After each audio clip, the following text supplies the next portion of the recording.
Hi guys, in this video you will learn what are the most typical ways to deploy a machine learning system and how do they work. Let's get started. The first one is called batch scoring, also called offline deployment. In a batch prediction system, your model is regularly fed with a batch of features, for example, every hour, generates predictions and saves them somewhere where downstream services can pick them to use them to drive better business decisions. This was the first method used to deploy machine learning models because it really fit well with the classic Spark way of doing things, of processing large amounts of data on a schedule. Its main advantage is that it's simple to deploy and it doesn't make you think of latency or downtime issues. Whenever a pipeline fails, you just retry it and that's it.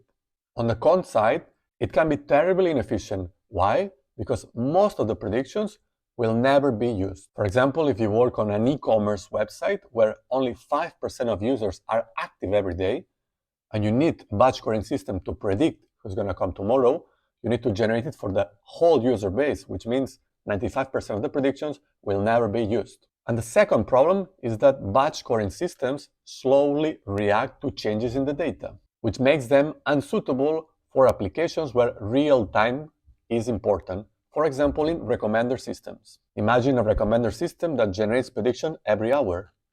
The system cannot really take into account what has happened in your last session maybe 5 minutes ago, and that can be really important to decide what do you want to watch next. So to make machine learning systems react faster to data, more and more companies are moving to online systems. This is what we call Realtime ML, and this is the second method. The key difference between batch scoring systems, offline systems, and online systems is the capacity to react fast to changes in input data. Real-time systems, first of all, are based on real-time feature pipelines.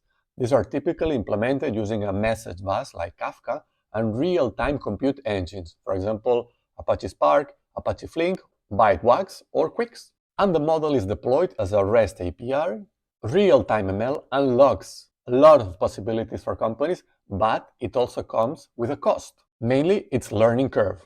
Traditionally, data scientists and machine learning engineers are used to building and thinking in terms of batch scoring systems, so moving to real time can often be challenging if you don't use the right tooling. In the last months and years, there have been new tools that try to bridge this gap.